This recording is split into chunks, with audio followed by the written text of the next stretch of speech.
आदरणीय दादू साहब जी की भी थोड़ी सी यहाँ वो कथा सुनाएंगे, अमर कथा। आदरणीय दादू साहब जी, इनका एक तेली के घर जन्म था और ये जब 7 वर्ष की आयु के थे, बाहर खेल रहे थे बच्चों में, परमात्मा ऐसे ही जिंदा महात्मा के रूप में कबीर साहब इनको आकर मिले और इनसे भी ऐसे ही ज्ञान दिया। परमात्मा ने ज्ञान सुनाया और भी कई बच्चे बैठे थे। उन्होंने तो क्या किया, गरीब उस कबीर परमेश्वर ने क्या किया, अपने करमंडल से एक लोटे से पानी लिया, चलो मैं मुख में, और पान के पत्ते थे वहाँ पर, पत्ते पान का छोटे छोटे होते पीपल जैसे, उस पान के पत्ते पर वो पानी ऐसे उल्टा मुख से डाल दिया, कुरला मार दिया और कहा बेटा नाम ले तू दादू और ये जल पीना पड़ेगा। उसने कहा लाओ महाराज, नो करके पी गए फट दे ही। अब कहते हैं मल अखाड़ा जीतेंगे ये युगन युगन के माल,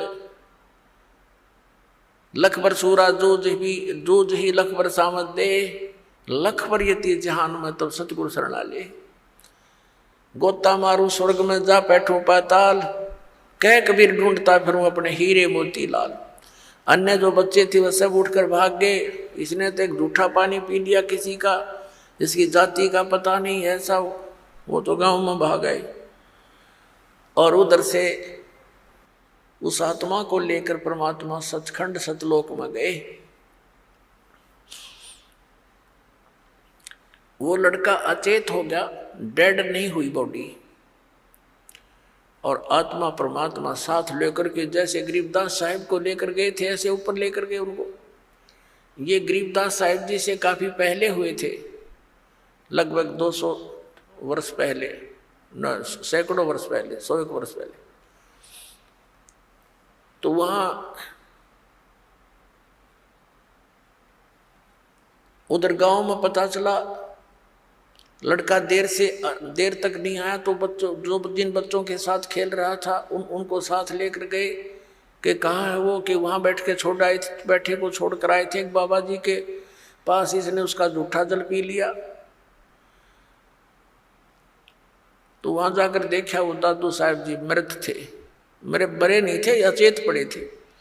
अब हाहाकार मच गई, रोने लगे, वैद्य डॉक्टरों को दिखाया, झाड़ फूंक करवाई, 3 दिन और 3 रात बीत गई, ऐसे अचेत रहे। उधर से परमात्मा उस प्यारी आत्मा को अपने गवाह बनाने के लिए ऊपर सतलोक में लेकर गए। और उसी तरह जैसे गरीबदास जी से सारा परिचय कराया था ऐसे कराया। परमात्मा तेजों में शरीर युक्त सतलोक में उस सिंहासन पर विराजमान थे। नीचे से वही साधु संत यानी जिंदा महात्मा के रूप में गए थे ऊपर, उसी तरह चौर करने लगे। फिर वो तेजों में शरीर परमात्मा खड़ा हुआ और नीचे से गए हुए महात्मा परमात्मा जो जिंदा के रूप में थे वो बैठ गए, उसी तरह क्रिया हुई सारी। और चवर वो तेजों में शरीर वाले भगवान करने लगे। दादू जी को यही शंका आई कि भगवान तो ये दिखा था जो तेजों में शरीर वाला है, और ये बाबा जी बैठ गया सिंहासन पर, समझ में नहीं आई ये क्या चक्कर है। इतने में तेजों में शरीर उस कबीर उस परमात्मा के शरीर में समा गया, जिंदा वाले शरीर में। तब परमात्मा ने कहा कि बेटा दादू जा नीचे, तू मेरा नाम कबीर है, मैं काशी में जुल्हा बनकर रहा था। ऐसे गरीबदास जी को बताया था परमात्मा ने कि मैं बेटा वहाँ भी रहा 120 वर्ष तक, यही ज्ञान मैंने वहाँ दिया। और गरीबदास जी को तो यहाँ तक कहा था कि उन काल के दूतों ने जो कबीर पंथ में आगे हैं उन्होंने नाश कर दिया है उस ज्ञान का, अब इसको दोबारा करना। दादू साहब जी तो गरीबदास जी पहले हुए थे, इनको विशेष ज्ञान नहीं दिया लेकिन अपना परिचय अवश्य दे दिया, क्योंकि उनको मालूम था कि इनको वो ज्ञान दिया तो बीच में इस पंथ में घुसे हुए लोग भी बात बिगाड़ देंगे। तो कहने का भाव ये है कि दादू साहेब जी को सब परिचय देकर के वापस छोड़ दिया। तीसरे दिन जब बच्चा होश में आया तो खुशी की लहर दौड़ गई और दादू साहेब जी उस कबीर परमेश्वर की महिमा का गुणगान करने लगे। तो क्या बताते हैं, तो दादू साहेब जी ने परमात्मा कबीर जी की महिमा किस प्रकार कलम तोड़ सुनाई है, वो सुनाते हैं आपको थोड़ी सी। परमात्मा ने, दादू साहब ने कहा है, जो जो शरण कबीर के तिरगे अंत अपारे, दादू गुण के कहूँ कहत न लागे कहत न पावे पारे। जो जो शरण कबीर के वो तिरगे अंत अपारे, दादू गुण की कहूँ कहत न आवे पार। कबीर करता आप है दूजा नहीं कोई, दादू पूर्ण जगत को भक्ति दृढ़ावत सोए। अब दादू साहब जी कहते हैं कि जो जो शरण कबीर की और पार हो गए अनंत, और कहते हैं उस परमात्मा के गुणगान की मैं इस मुख से क्या महिमा करूं, क्या गुण गाऊं उस महात्मा परमात्मा के। कबीर करता आप है दूजा ना कोई, दादू पूर्ण जगत को भक्ति दृढ़ावत सोए। पूर्ण जगत को यथार्थ ज्ञान वही परमात्मा स्वयं आकर ही देता है, दृढ़ाता है।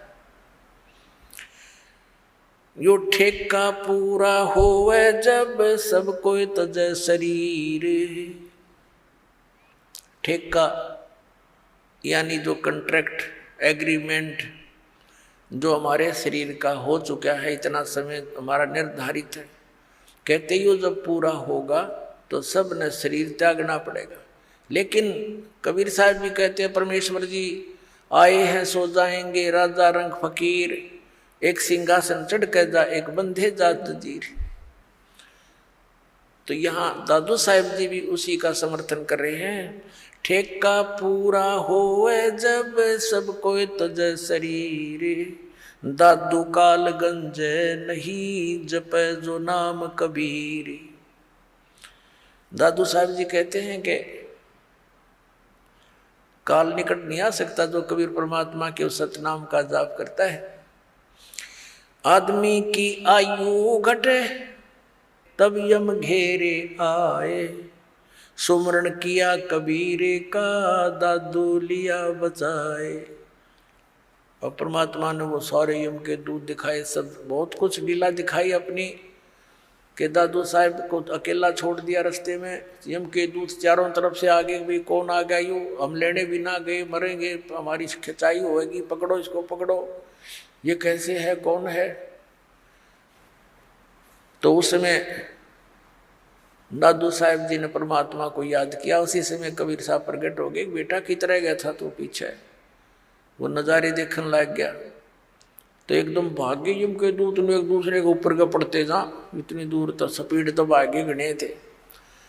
तो परमात्मा कहते हैं, तो परमात्मा ने बताया कि बेटा जो भक्तिहीन प्राणी शरीर छोड़कर जाता है ये यम के दूत घेर लेते हैं, और जैसे तूने मुझे याद किया ऐसे इस नाम का जाप कोई और कर लेगा ना, भगत तो वही करेगा जो पहले से प्रैक्टिस कर रहा होगा, उसी के मुख से ये परमात्मा का नाम निकलेगा। तो फिर यम के दूत निकट नहीं आ सकते। उसी को फिर अपने अनुभव को दादू साहब जी बता रहे हैं। आदमी की आयु घटे तब यम घेरे आए, सुमरण किया कबीर का दादू लिया बचाए। मेट दिया अपराध सब पाप माफ कर दिए मुझदास के। दादू साहब जी कह रहे हैं, मेट दिया अपराध सब आए मिले छन माही, दादू संग ले चले वो कबीर चरण की छाही। सेवक देव निज चरण का दादू अपना जाने, बरंगी सत कबीर ने कीन्या आप समाने। अब क्या बता रहे हैं दादू साहब जी कि मेरे सारे अवगुण माफ कर दिए भगवान ने और एक सेकंड के अंदर मेरे पास उपलब्ध हुए और अपने साथ ले चले बालिक मुझको और कहते हैं हे दाता मुझे अपने चरणों का अपने चरण रज का दास समझना, सेवक देव निज चरण का। हे देव, हे भगवान, हे परमेश्वर, यो सेवक आपके चरणों का नौकर है, धूल है, निज सेवक है और इसको अपना जान मेरे दाता। और बरंगी सत कबीर ने कर लिया आप समान कि जैसे एक बरंगी कीट होता है, भी भी करता बंबीरी बोलना, वो एक कीड़े को उठा लाती है और उसको अपना राग सुना सुना के अपने जैसी आवाज़ निकाल, उसी जैसी आवाज़ निकालने वाला बना देता है। तो पूरा परमात्मा ने जिसको भी ये ज्ञान दिया वो उस परमात्मा के गुण गाने लगे अपने आप ही। तो पुण्यात्मा यही सती थी आपकी और दास की हुई है। जब से ये ज्ञान ग्रहण हुआ, ये ज्ञान समझ में आया है तो हम भी बरंगी बन गए। ना जाने सब न बता दें, किस किस ने सुना दें और बरंगी से फिर और भी बरंगी बन गए। आप भी सभी भगवान के बच्चे ज्ञान से परिचित हुए, औरों को सुनाने लगे। दादू अंतर्गत सता छन छन सुमरण ध्यान, वारू नाम कबीर पर पल पल मेरे प्राण। सुन सुन साख कबीर की यू काल नवावे बात, धन धन हो तीनों लोक में दादू जोड़े हाथ। सुन सुन साख कबीर की, कबीर साहब की महिमा। साख यानी महिमा, उसकी यानी तेरी साख तो है नहीं, यानी तेरी कोई गुण तो है नहीं, तो साख। और दूसरे ये साखी यानी साखियों के माध्यम से उसके गुणगान जो सुने जाते हैं। काल भी कहते मुरझा जाता है, नीचे गर्दन कर लेता है कि वो तो समरस शक्ति है। और धन धन तीनों लोक में दादू जोड़ा थे। केरी नाम कबीर का ये विषम काल गजराज, दादू भजन प्रताप ते ये भाग्य सुनत आवाज। अपने आत्माओं कैसी तुलना की है दादू साहब जी ने कि यहाँ का जो काल को समझो हाथी है। हाथी अन्य प्राणियों से बहुत तगड़ा और उसका बहुत न्यारा शरीर, ये तो समझो काल। क्योंकि श्रीमद् भगवद गीता अध्याय नंबर 15 के श्लोक नंबर 18 में गीता ज्ञान दाता कहता है कि मैं लोक वेद के अंदर कहे सुने ज्ञान के आधार से मैं पुरुषोत्तम प्रसिद्ध हूँ, क्योंकि जो प्राणी मेरे अंतर्गत हैं उनसे मैं उत्तम हूँ, श्रेष्ठ हूँ, उच्च हूँ, तगड़ा हूँ। जैसे हाथी उनसे ऊंचा होता है। लेकिन गीता ज्ञान दाता ने ये भी स्पष्ट कर दिया है गीता अध्याय नंबर 15 के श्लोक 16 और 17 में कि सरपुरुष और अक्षर पुरुष ये दो पुरुष हैं, दो प्रभु हैं। ये दोनों नाशवान, इनके अंतर्गत जितने प्राणी हुआ भी नाशवान। सरपुरुष ये स्वयं है। गीता अध्याय नंबर 15 के श्लोक नंबर 17 में स्पष्ट कर दिया कि उत्तम पुरुष है तू अन्य, जो गीता ज्ञान दाता से अन्य है, वो स्वयं कह रहा है इस बात को, और वही परमात्मा कहा जाता है। यह लोक चरण में अवश्य विवर्ती अवैश्वर है, जो तीनों लोकों में प्रवेश करके सबका धारण पोषण करता है, वो है अविनाशी परमात्मा। तो यहाँ 15वें अध्याय के 18वें श्लोक में गीता ज्ञान दाता सिर्फ इतना कह रहा है कि मेरे इस 21 ब्रह्मांड में जितने प्राणी मेरे अंतर्गत हैं उनसे मैं सुप्रीम हूँ बस। लेकिन आई एम नॉट पुरुषोत्तम। पुरुषोत्तम तो बता दिया 15वें अध्याय के 17वें श्लोक में। तो यहाँ कहता है जितने मेरे अंतर्गत जितने प्राणी हैं वो चाहे स्थूल शरीर में है चाहे वो जीवात्मा है, उनसे मैं उत्तम हूँ, इसलिए मैं पुरुषोत्तम प्रसिद्ध हूँ लोक वेद में। वास्तविकता तो बता दिया कोई और है। केरी नाम कबीर का और विषम काल गजराज, दादू भजन प्रताप से ये भाग्य सुनत आवाज। क्या बताना चाहे दादू साहब जी ने कि इसने काल को तो समझ लो गजराज, हाथियों का राजा, यानी उनसे सब हाथियों से सबसे तगड़ा वो उनका राजा होता है, ये नियम है। और केरी नाम कबीर का, बब्बर शेर समझ लो कबीर परमात्मा का यो सतनाम। और दादू भजन प्रताप से ये सुनते भाग्य आवाज गाज। जैसे हाथी कहीं जंगल में हो और शेर दहाड़ मार दे और वो निकट सी दिखती हो कि आवाज निकट आ लिया, हाथी लीद कर देता है और भाग लेता है, छोड़कर उस स्थान को दूर भागने की चेष्टा करता है। तो क्या बताना चाहे दादू साहब जी ने कि ये काल भी कोई छोटा मोटा जानवर नहीं है, कोई छोटी शक्ति नहीं। 10,000 भुजा का मालिक है ये, 1000 भुजा का, 1000 कला का। और ब्रह्मा विष्णु महेश जी इसके पुत्र हैं, वह केवल 16 कला के और 4 भुजा के हैं। लेकिन उस परमात्मा के सामने जो असंख्य भुजा, असंख्य कला का, असंख्य शक्ति का मालिक है, उसके सामने ये ऐसे भागता है जैसे शेर की दहाड़ सुनकर हाथी लीद करके भाग लेता है। केरी नाम कबीरी का विखम काल गजराज, दादू भजन प्रताप ते भाग्य सुनत आवाज। पल एक नाम कबीरी का दादू मन चितलाए, हाथी के असवार को स्वान काल नहीं खावे। अब देखो कैसी उपमा दी है मालिक की शरण में आए प्राणी को, कि जैसे हाथी। अब हाथी की दूसरी उपमात्मक तरीके से कैसे बताया है कि जो कबीर परमेश्वर जी की शरण में आ गया, वो तो समझो इस काल की रेंज से, रीच से, पहुंच से इतना दूर हो गया जैसे कोई हाथी पर बैठ जा और उनको कुत्ते हानि नहीं पहुंचा सकते। हाथी के असवार को सवान काल नहीं खावे। हाथी पर जो बैठा है वो तो समझो भक्त परमात्मा का, और काल समझो कुत्ता। अब हाथी पर बैठे हुए व्यक्ति को कुत्ता कोई हानि नहीं पहुंचा सकता। तो ये काल तो इतना, काल की रेंज से, काल की पहुंच से आप इतने बार हो गए, जानबूझ के हाथी तो नीचे गिर जाओगे तो कुत्ता पिंडी पाड़ेगा तुम्हारी, और जब उससे नीचे नहीं उतरे तो कुत्ता कुछ नहीं कर सकता। तो परमात्मा की मर्यादा से दूर होते ही वो तो तैयार बैठा है, वो तो भौंक ही रहा है, आते ही पाड़ो खाओ इसको।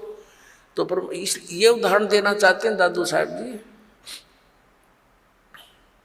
पल एक नाम कबीरी का दादू मन चितलाए, हस्ती के असवार को ये स्वान काल नहीं खावे।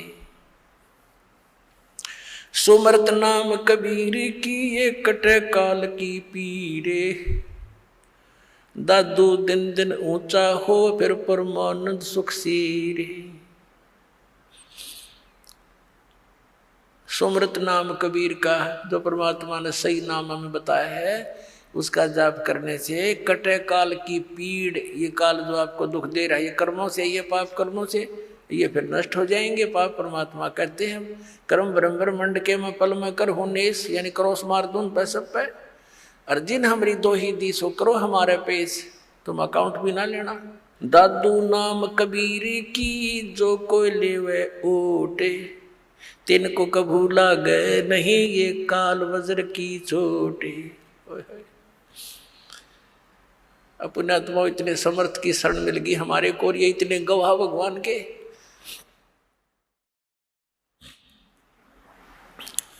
कि दादू साहब कह रहे हैं कि कबीर साहब के सच्चे नाम की विधिवत जो ओट ले लेगा, उसकी शरण में आ जाएगा,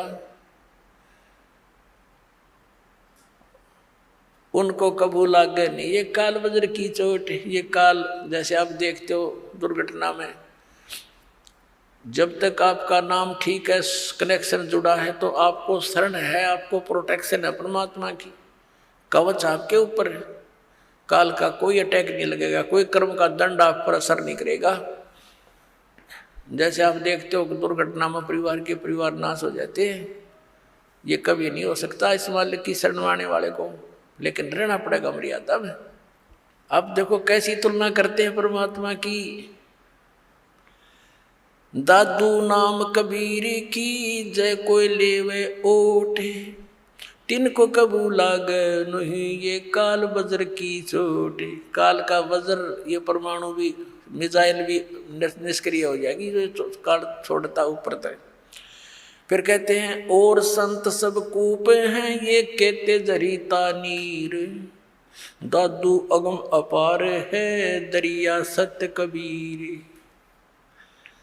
दादू साहब जी कैसी बढ़िया तुलना करते। और संत सब कूप हैं, जैसे छोटे मोटे संत हैं, कोई जिन देवताओं को तुम पूजते हो, ये तो ऐसे समझ लो कोई तो कुएं का जल है, कोई जरीता नीर, कोई छोटा मोटा झरना कुछ क्षेत्र में काम कर रहा है।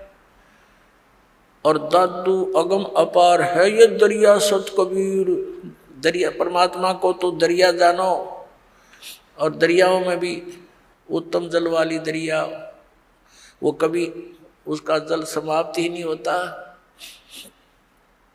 और अन्य जो छोटे मोटे चमत्कार अन्य भी बता देते हैं, वहाँ से मुझे ये लाभ हो गया, वहाँ से ये लाभ हो गया। कहते और संत सब कूप हैं, कुएं हैं, वो केवल जल ही ग्रहण करा सकते हैं, खेत सिंचाई में काम नहीं दे सकते। फिर पानी से काम चले, खेती भी करनी पड़ेगी, उसकी भी आवश्यकता पूर्ति हो, तभी जीवन पूरा सफल हो। तो यहाँ कहते हैं और संत सब कूप हैं, कहते जरीता नीर, झरने से हैं, छोटे मोटे काम चला रहे हैं। और दादू अगम अपार है ये दरिया सत कबीर, यानी यहाँ भी आपने सुखी रखेगा जैसा यहाँ का सुख है, और फिर सतलोक लेके जाएगा, सारे काम सारेगा।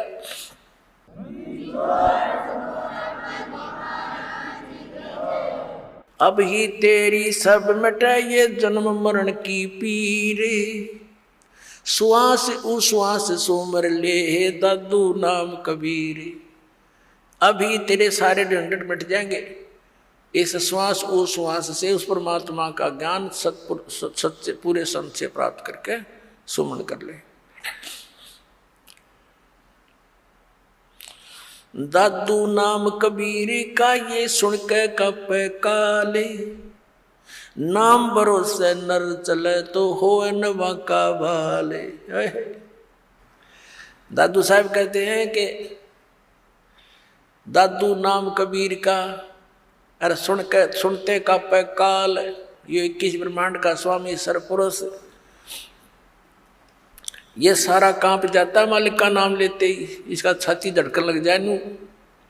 और कहते नाम भरोसे नर चले, नाम का आधार बनाकर चले संसार अपने जीवन रूपी सफर में, तो हो नवा का बाल, उसका कुछ नहीं बिगड़ सकता, सच्ची श्रद्धा से लगा रहे।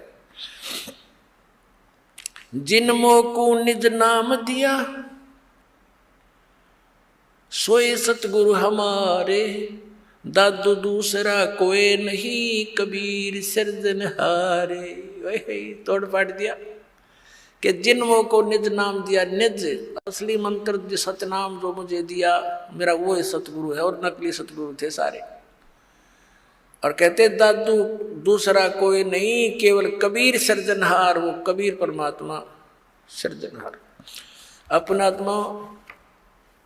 अब वो दादू पंथी गोपाल दास जी उस छुडानी गांव में किसी अपने सेवक के घर पर आकर रुक गया। उस सेवक ने कहा महाराज जी हमारे एक लड़की का लड़का ऐसे ऐसे किसी साधु के जंतर मंत्र के दूध पिलाने मेंटल हो गया, और कहते हैं साधु की विद्या को साधु ही काट सकता है, कुछ दया करो। गोपाल दास जी ने कहा कि बुला उस बालक को, देख लेता हूँ। अब वो सेवक जो व्यक्ति था उस गांव का गया उस गरीबदास साहिब जी के नाना जी के पास कि भाई ऐसे ऐसे अपना एक मेरे पास एक संत आता है, लड़की के लड़के को उसको दिखा लेते हैं, वो कहता मैं ठीक कर दूंगा इसने। तो 5-7 गांव के जो होते हैं कुल के लोग, वो और उसका नाना जी और गरीबदास 13 वर्ष के बालक को ले गए। दादू पंथी वो गोपाल दास जी गरीबदास जी से पूछा कि बेटा वो कौन था जिसने तुझे बर्बाद कर दिया, उसका क्या नाम था? अब गरीबदास जी ने कहा कि मुझे बर्बाद नहीं किया, मुझे आबाद कर दिया महात्मा जी। हम सुल्तानी नानक तारे दादू को उपदेश दिया, जात जुलाहा वेद न पाया वो काशी मोय कबीर होया। जब ये वाणी बोली उसकी छाती में मारा पहला वचन कि मैं हम यानी हम सभी को पार कर दिया। किस किस को? हम सुल्तानी नानक तारे दादू को उपदेश दिया। वही पुण्यात्मा, वही परमात्मा उन पुण्यात्माओं को, आदरणीय नानक साहिब जी को, आदरणीय दादू साहिब जी को, आदरणीय मुल्कदास साहिब जी को, आदरणीय धर्मदास साहिब जी को, आदरणीय गरीबदास साहिब जी को, आदरणीय गीसादास साहिब जी को मिले थे। तो यहाँ कह रहे हैं हम सुल्तानी नानक तारे, अब्राहिम सुल्तान अधम को बुलक बुखारे में वही परमात्मा आए थे, उसको 100 लीलाएं करके उसको नरक से निकाला था। हम तो इस माया ने सच सब कुछ मान बैठे रात और पाठ को, और परमात्मा ने ये विश्व बताया आपके लिए, जो भक्ति ना करता उनके लिए। तो क्या बताया? हम सुल्तानी नानक तारे दादू को उपदेश दिया, और जात दुलाहा भेद नहीं पाया, काशी माए कबीर होया। अजब नगर में ले गया हमको सतगुरु आन, और जल के बिंब अगाध गति हम सूते चादर तान। अलल पंख अनुराग है सुन मंडल रहे थीर, दास गरीब उधार दिया मुझे सतगुरु मिले कबीर। अलल पंख अनुराग है मेरा, तो जैसे अलल पंख पक्षी का अपने पिता में ध्यान, माता पिता में ध्यान रहता है, ऐसे अब तो मेरा तो उस मालिक में श्रद्धा लगी हुई है, मेरा वहाँ ध्यान रहता है। और मुझे सतगुरु कबीर साहब मिले, वो ऊपर रहता है सतलोक में, सचखंड में रहता है। आंखों देखा बताया गरीबदास साहब जी ने, यही दादू साहब ने बताया। अब वो बाबा जी तो कहने लगे, अरे गाँव वालों ये बावला को ना, बावले तो तुम होगे, ये तो अमृतवाणी बोल रहा है, निज स्थान के निज वचन बोल रहा है, सत परमात्मा की अमर वचन। उस 60 साल के महात्मा ने 13 साल के बच्चे के सामने, बच्चे के आगे हाथ जोड़ के कहा कि महाराज यह वाणी लिखवा दो, कलयुग में काम आवेगी। गरीबदास जी उठ के चल पड़े, और वो महात्मा पीछे पीछे। वो तो परिचित थे कि वे संत परमात्मा ना जाने किस पे कृपा कर दे और के अमृत ज्ञान दे दे, उसके पीछे पीछे महाराज लिखवा दो।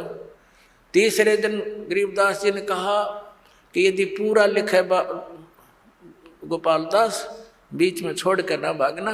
अगर नहीं जी मैं कति फरी हो रहा हूँ गाँव से, घर से, बाल बच्चों का विवाह हो लिया, 60-61 साल की उम्र मेरी होगी, और जब तक से सारी उम्र लिखवा दो जाता साथ रहूँगा।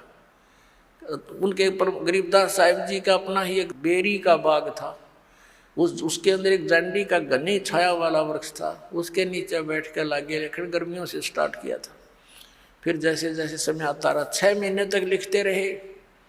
पर गरीबदास साहब जी बोल रहे थे और दादू पंथी गोपाल दास लिख रहा था। वो अमृतवाणी, वो अमर इतिहास, वो सूक्ष्म वेद का पुनर् स्वच्छ रूप गरीबदास साहिब जी के माध्यम से कबीर परमात्मा ने वो फिर से प्रकट करवाया, जो दास आपको सुनाता है। बोलो सतगुरुदेव। सर नमस्कार। हाँ नमस्कार जी। सर क्या नाम है आपका? मेरा नाम भूपेंद्र सिंह कौंडले जी। भूपेंद्र सिंह जी कहाँ से आए आप? मैं जिला सोलन गांव नौनी से हूँ जी, हिमाचल प्रदेश। सर संत रामपाल जी महाराज से नाम दीक्षा लेने से पहले आप क्या भक्ति साधना करते थे?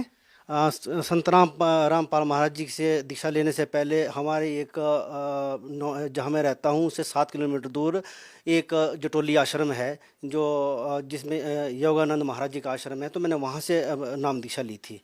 और कम से कम 1997 से लेके 2017 तक मैं वहीं साधना करता था जी।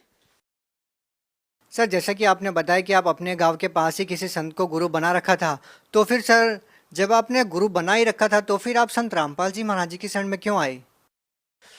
ये एक बड़ी दुखद घटना है जी, क्योंकि 2017 में मेरे पुत्र की अचानक मृत्यु हो गई।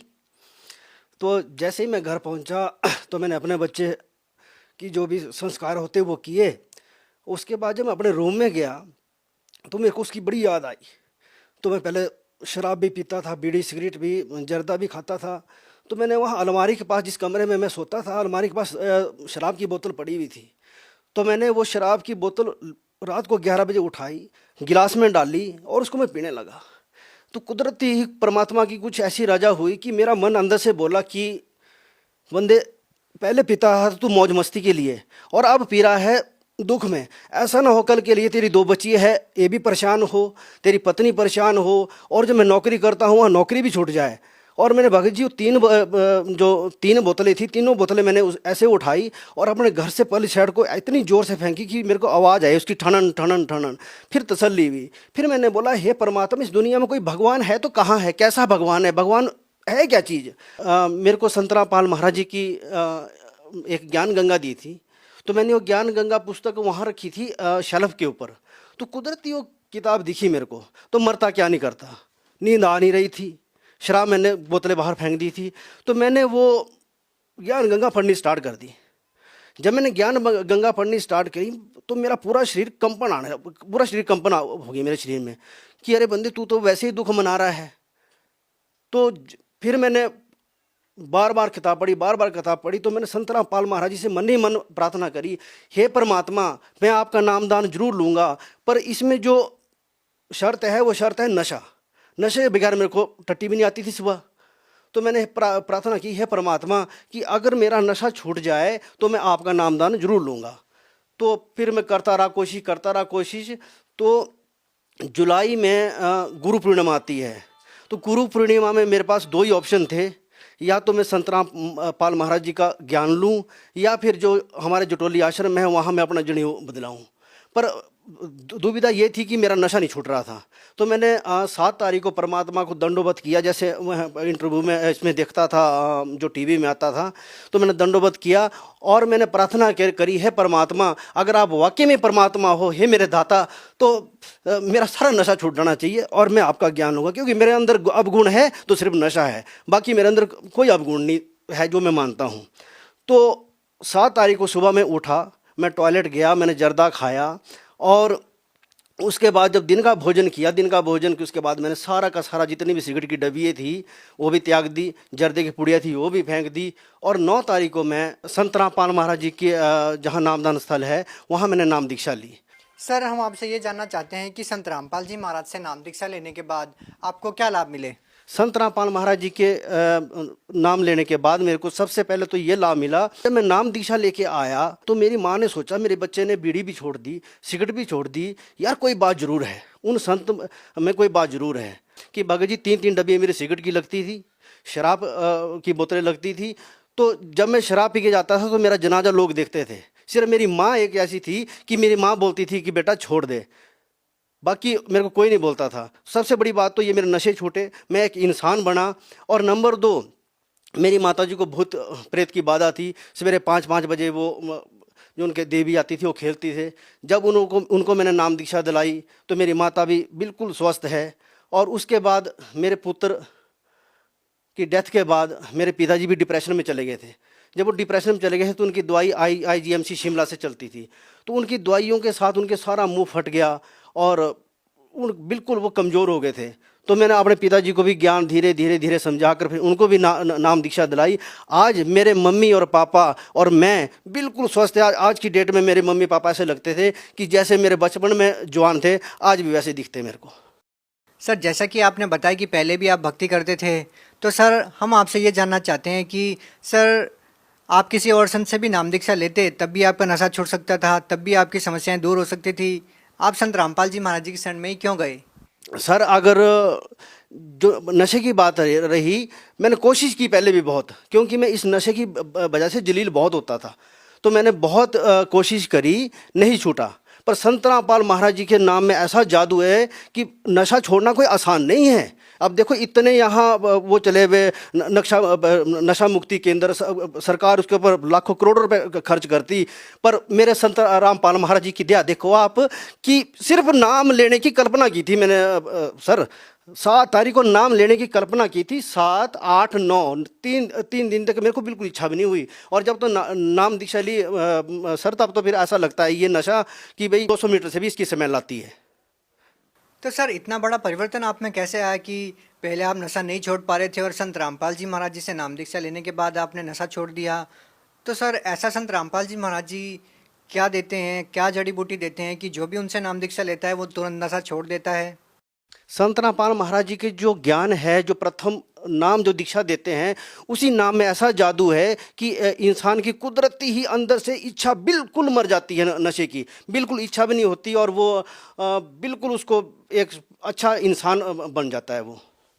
सर जो लोग अभी भी नशा करते हैं और वो चाहकर भी नहीं छोड़ पा रहे हैं, तो वो लोग अगर संत रामपाल जी महाराज जी से नाम दीक्षा लेते हैं तो क्या उनका भी नशा छूट जाएगा? सर मैं गारंटीड बोलता हूँ, मैं एफिडेविट के ऊपर लिख के दे सकता हूँ कि अगर कोई भी नशा छोड़ना चाहे संत रामपाल महाराज जी का नाम लो और मर्यादा में रहो। अगर आपका नशा नहीं छोड़ेगा तो मेरे को कुत्ता बोलना, आपने आपके जूते में पानी पीऊंगा मैं अगर आपका नशा नहीं छूटा। मेरा छूटा, मेरी माँ नशा करती थी उनका छूटा, मेरा बाप नशा करता उनका छूटा। यार मैं तो अभी चलो 46 साल का हूँ, मेरे माँ बाप तो 60 65 साल के हैं, उन्होंने 40 45 साल का नशा उनका छूट गया, यार आपका नहीं छूटेगा। आज की डेट में सर हमारे जिला सोलन में इतना बुरा हाल है ये यंग जनरेशन का। मैं तो उनसे प्रार्थना करता हूँ, उनके माँ बापों से प्रार्थना करता हूँ, अगर आप अपने बच्चे का भला चाहते हो तो संत रामपाल महाराज जी का ज्ञान लो। 100% मैं लिख के देता हूँ सर एफिडेविट के। मैं यहाँ अगर कोई भी मेरे को सुन रहा हो, यहाँ पूरे भारतवर्ष में सुनना, मैं लिख के दे सकता हूँ आपके जूते में पानी पीऊंगा अगर आपका नशा ना छूट जाए। सर आप एक ऐसे संत की शरण में जाने की बोल रहे हैं जो खुद अभी जेल में है, तो वो लोगों का नशा कैसे छुड़वा सकते हैं, कैसे लोगों को राहत दे सकते हैं? सर संत रामपाल महाराज जी के ज्ञान में ही शक्ति है, क्योंकि मैंने भी संत रामपाल महाराज जी की जेल में जाने के बाद नाम दीक्षा ली। जब मेरा नशा छूटा तो यार आपका नशा भी जरूर छूटेगा। सर आपने संत रामपाल जी महाराज से नाम दीक्षा कब ली? मैंने संत रामपाल महाराज जी से 2017 जुलाई में नाम दीक्षा ली। सर जैसे कि आपने बताया कि आपने संत रामपाल जी महाराज जी से 2017 में नाम दीक्षा ली, तो सर आपको ऐसा नहीं लगा कि आप एक ऐसे संत से नाम दीक्षा लेने जा रहे हैं जो पहले से जेल में है? देखो जी, जिस ज्ञान गंगा पुस्तक ने मेरे पूरे शरीर को हिला दिया और जिस नाम लेने से मेरा नशा छूट गया, तो मैं क्यों किसी के शरण में जाऊं। और संत रामपाल महाराज जी का ज्ञान पूर्ण ज्ञान है। संत रामपाल महाराज जी कोई डमरू नहीं बजाते सर। संत रामपाल महाराज जी गीता में से ज्ञान बताते हैं, बाइबल में से ज्ञान बताते हैं, गुरु ग्रंथ साहिब में से ज्ञान बताते हैं। ऐसा कौन सा ज्ञान, ऐसी कौन सी बुक्स है जिसमें संत रामपाल महाराज जी ने खोल खोल के नहीं बताई। ठीक है, ये बड़ी बड़ी भागवतें जहाँ होती है, तो ये जो भागवतें होती है, जब पैसे लेने की बारी आती है फिर ये कबीर साहब को आगे कर देते हैं। दान दियो धन ना घटे कहेंगे संत कबीर, मानते ये नहीं है। फिर पर जब लेने की बारी आती फिर कबीर साहब को आगे कर देते हैं। सर एक और चीज़ हम आपसे जानना चाहेंगे। सर हिंदुस्तान में बहुत सारे संत हैं, तो सर और संतों से आप संत रामपाल जी महाराज जी को किस प्रकार से अलग पाते हैं? संत रामपाल महाराज जी बिल्कुल अलग है, क्योंकि वो जो नाम दीक्षा देते ना तो वो कोई दिखावा करते हैं, ना कोई दाढ़ी, ना कोई तिलक, ना किसी भगत को वो। सबसे बड़ी बात, जो सबसे बड़ी बात मैंने आज तक अनुभव करी सर, सबसे बड़ी बात वो अनुभव करी कि संत रामपाल महाराज जी का शिष्य कभी झूठ नहीं बोलेगा। अगर वो झूठ बोलेगा उसका नाम खंड हो जाएगा, उसको महसूस हो जाएगा। ठीक है, और संत रामपाल महाराज जी का कोई भगत आपको नशा करने वाला नहीं मिलेगा। संत रामपाल महाराज जी का भगत आपको झूठ बोलने वाला नहीं मिलेगा, रिश्वत देने वाला नहीं मिलेगा, रिश्वत लेने वाला नहीं मिलेगा, गरीबों की सहायता करने वाला मिलेगा। तो संत रामपाल महाराज जी की बिल्कुल अलग है। संत रामपाल महाराज जी को दिखावा नहीं करते, साधारण देख लो, जैसे क्या नाम बिल्कुल आम आदमी होते उस तरह के है। कोई दिखावा नहीं है, कोई वेशभूषा नहीं, सिंपल वस्त्र पहनते हैं। और हमारे को भी संत रामपाल महाराज जी बोलते हैं कि बिल्कुल सिंपल रहो, जब जितने तुम सिंपल रहेंगे उतनी तुम्हारी भक्ति उजागर होगी। सर जैसे कि अभी आपने बताया कि संत रामपाल जी महाराज जी के भक्त और संत रामपाल जी महाराज समाज भलाई के कार्य करते हैं, तो सर हम देखें तो बहुत सारे ऐसे संत और भगत हैं जो इस प्रकार के कार्य करते हैं समाज भलाई के। तो सर आप संत रामपाल जी महाराज जी को अन्य संतों से किस प्रकार से अलग पाते हैं? संत रामपाल महाराज जी बिल्कुल डिफरेंट इसलिए पाए जाते हैं क्योंकि संत रामपाल महाराज जी ने ऐसे ऐसे गुड़ रहस्य को इन हमारे गीता में से, बाइबल में से निकाल कर संतों को बताया। एक छोटी सी बात है भगत जी, एक जब हमारा जो कृष्ण लीला है, जब कृष्ण लीला चली थी तो लोगों ने बड़े प्यार से सुनी हो। कृष्ण लीला में जो किरदार उस टाइम थे, किरदार ने सरेआम बोला है कि भूतों की पूजा करे तो भूत योनि में जावे, पितर की पूजा करे तो पितर योनि में जावे, और अगर देवता की पूजा करे तो देवलोक में जावे कुछ समय के लिए, उसके बाद फिर मृत्यु लोक में आए। आज ने किसी को पता नहीं था, हम बड़े ताड़ियां बजा के सुनते थे, वाह वाह वाह। पर जो उसकी असलियत थी वो सतगुरु रामपाल महाराज जी ने बताई, और उसको अब जब हमारे समझ में आया तो उस तरीके के हम उनको समझाते हैं, उस तरीके हम उनको समझाते हैं कि भाई अब वो जो हम मेरे पास क्लिप भी है, वो मैं लोगों को समझाता था कि आप पहले देखते थे, अब देखो आप ये जो हम श्राद्ध करते हैं, है ना, पितृ पूजा करते हैं, जब पितृ पूजा करेंगे तो हम पितृ के इसमें योनि में जाएंगे। अगर हम